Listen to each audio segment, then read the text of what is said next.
कुल्लू नफ्सिन ज़ायक़ातुल मौत, बेशक हर जानदार चीज़ ने मौत का मज़ा चखना है। अस्सलाम वालेकुम, कैसे हैं आप सब लोग।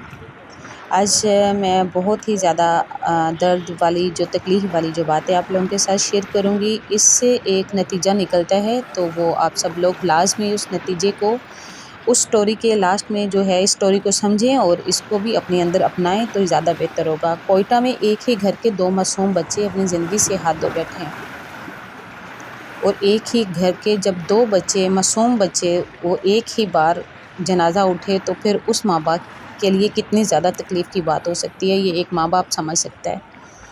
ये कैसे हुआ है, रात को सही सलामत सो गए, सुबह उठे तो वो मुर्दा पाए गए थे। ये कैसे सवाल पैदा ये होता है, ये कैसे हुआ, मतलब ये सवाल पैदा होता है। तो इसको जानने के लिए बाकायदा तफ्तीश की गई, जिसमें बच्चों के खाने पीने पर भी सवाल किया गया। तो बच्चों की माँ ने कहा कि बच्चों ने बाहर से तो कुछ नहीं खाया था, लेकिन सोने से कबल इन्हें मामूल के मुताबिक दूध का गिलास दिया गया था। जब फ्रिज में रखे दूध का मायना किया गया तो पता चला कि 3 से 4 इंच का जहरीले सांप का बच्चा बर्तन में नीचे मुर्दा पड़ा हुआ था। ये अब आप लोगों के दिमाग में सवाल पैदा होता है कि फ्रिज में दूध के जग के अंदर ये सांप का बच्चा कैसे पहुंचा, कैसे आया, फ्रिज में कैसे पहुंचा और दूध के जग में कैसे गिरा। ज़ाहिर है ये भी एक बहुत बड़ा सवाल पैदा होता है।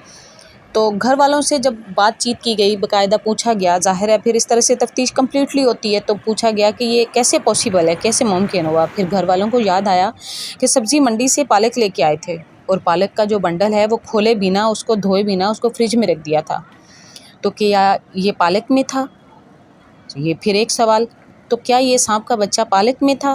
मुमकिन तौर पर सांप का बच्चा किसी बंडल से बाहर आने के बाद दूध के जग में गिर गया होगा, क्योंकि जब पालक खेतों से हार्वेस्ट की जाती है, काटी जाती है, बांधी जाती है, तो अक्सर खेतों के अंदर इस तरह की चीज़ें होती हैं। तो बच्चों की मौत की जो असल वजह थी वो फिर वाज़ह हो गई थी, मगर उस घर वालों ने तो अपने 2 बच्चे खो दिए थे। लिहाजा फ्रिज में कुछ भी रखते हुए पत्तियों वाली सब्जियां और फ्रिज में ढांपने वाली चीज़ों का ख़ास ख्याल रखिए। हम वालिदैन हमें ये बहुत ज़्यादा ख्याल रखना है। हम हाउस वाइफ जो औरतें हैं, हमें इन चीज़ों का ध्यान देना है, हमें इन चीज़ों की केयर करनी है, क्योंकि जब वक्त गुजर जाता है तो फिर वक्त हाथ नहीं आता। एहतियात बेहतर है पछतावे से।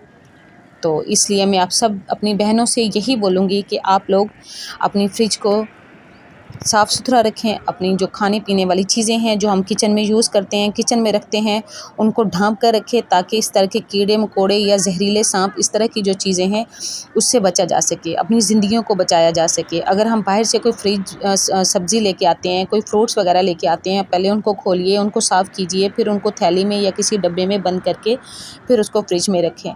ये एक स्टोरी है नहीं, ये एक स्टोरी नहीं है, ये एक वाक़या है जो एक घर के साथ बीत चुका है।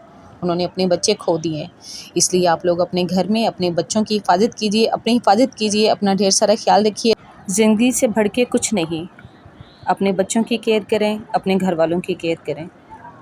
अभी मैं आप लोगों से इजाज़त चाहूँगी। अल्लाह ताला आप लोगों को इसी तरह से फूलों की तरह मुस्कुराता रहे, आप लोगों के घर में आसानी और खुशहाली पैदा करे। आमीन। जज़ाकल्लाह खैर। अपना ढेर सारा ख्याल रखें। इजाज़त चाहती हूँ। अल्लाह हाफ़िज़।